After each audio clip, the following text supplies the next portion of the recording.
बबलू अभी घर से निकलकर गली में खेलने ही गया था कि उसकी मम्मी शीला ने आवाज़ दी, बेटा घर में आ जा, बाहर इतना ट्रैफिक चल रहा है, कहीं किसी गाड़ी से टक्कर हो गया। बबलू, मम्मी आप मुझे पार्क में तो ले नहीं जाती, गली में खेलने नहीं देती, मैं क्या करूं? शीला सोच में पड़ गई। उसे घर के काम के साथ साथ कई घरों में साफ सफाई और झाड़ू पोछे का काम करने के लिए बाहर जाना पड़ता था, इसलिए समय ही नहीं मिल पाता था।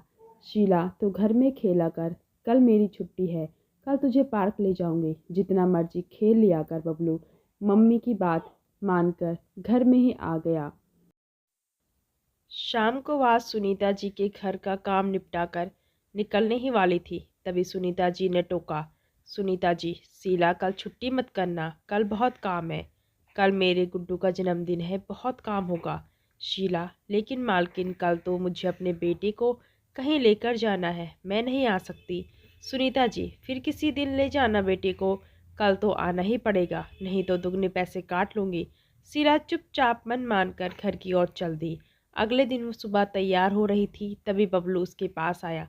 बबलू, मम्मी बड़ी जल्दी तैयार हो गई, रुको मैं भी तैयार हो जाता हूँ, आज बहुत देर पार्क में खेलेंगे। शीला, नहीं बेटा, आज नहीं, आज मुझे काम पर जाना है, तू घर में खेल ले, किसी और दिन चलेंगे। बबलू, आप हमेशा ऐसी ही करती हो, मुझे आपसे बात नहीं करनी। यह कहकर बबलू एक कोने में रूठ कर बैठ जाता है। शीला को देर हो रही थी, वह जल्दी जल्दी काम पर जाने के लिए निकल गई। उसके जाने के बाद बबलू ने सोचा, मम्मी तो ऐसे ही बहाने बनाती रहती है, क्यों ना मैं खुद पार्क में चलूं, खेल कर वापस आ जाऊंगा, मम्मी को भी पता नहीं चलेगा। उसने घर का दरवाज़ा बंद कर ताला लगा दिया और पार्क की ओर चल दिया। पार्क में जाकर वह झूलों पर झूलता रहा, कभी दौड़ता, वो उसे बहुत मज़ा आ रहा था। इधर शीला जल्दी जल्दी काम निपटा रही थी, आज उसे केवल एक ही घर में काम करना था।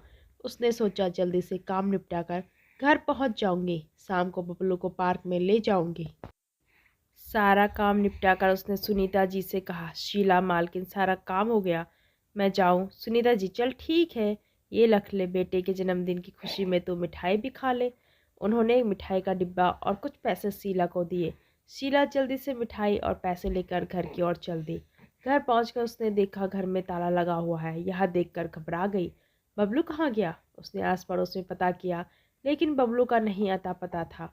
पड़ोस के कुछ लोग इकट्ठे हो गए, सभी बबलू को ढूंढने लगे। बबलू शीला का एकमात्र सहारा था।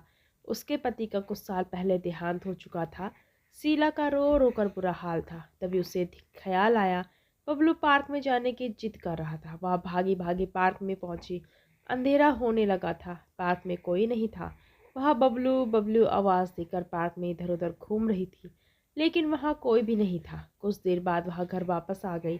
शीला का रो रो कर बुरा हाल था। वह अपने आसपास को कोस रही थी। अगर आज वह काम पर नहीं जाती तो बबलू घर छोड़कर नहीं जाता। आज पड़ोस के सभी लोग बबलू को ढूंढ रहे थे, लेकिन वह नहीं मिला। शीला ने सुनीता जी को फ़ोन किया, शीला मालकिन, मेरा बेटा बबलू तो आपके यहाँ नहीं आया। यह कहकर शीला रोने लगी। सुनीता जी ने चुप कराया और कुछ ही देर में वे अपने पति के साथ शीला के घर पहुँच गई। सुनीता जी, शीला चिंता मत कर, बबलू मिल जाएगा, इनकी पुलिस में बहुत जान पहचान है, तो बबलू का फ़ोटो दे दे। कुछ ही देर में बबलू का फ़ोटो सब पुलिस स्टेशन में पहुंच गया। सुनीता जी के पति की जान पहचान के कारण पुलिस तेजी से बबलू को ढूंढने लगी, लेकिन बबलू का कुछ पता नहीं लगा। रात के 11 बज गए थे। तभी एक ऑटो शीला के घर के बाहर आकर रुका। उसमें से बबलू उतरा। उसे देखकर शीला की खुशी का ठिकाना नहीं रहा। तभी बबलू में से एक औरत उतरी। उन्होंने बताया कि यह पार्क में खेलने के बाद पार्क के दूसरे गेट से बाहर निकल गया, वहां जाकर रास्ता भूल गया। मैं अपने ऑफिस से आ रही थी, यह सड़क किनारे बैठा रो रहा था। मैंने ऑटो किया और बहुत देर से घूम रहे हैं। अब इस सड़क पर आकर इसने अपना घर पहचाना। शीला ने उनका धन्यवाद किया। वह महिला खुशी खुशी उसी ऑटो में बैठकर वापस चली गई। बबलू, मुझे माफ़ कर दो, मुझे अकेले नहीं जाना चाहिए था। शीला, हाँ बेटा, आगे से मत जाना, आगे से चाहे कितना भी ज़रूरी काम हो। सुनीता सप्ताह में एक दिन की छुट्टी करके अपने बेटे के साथ समय बिताती थी।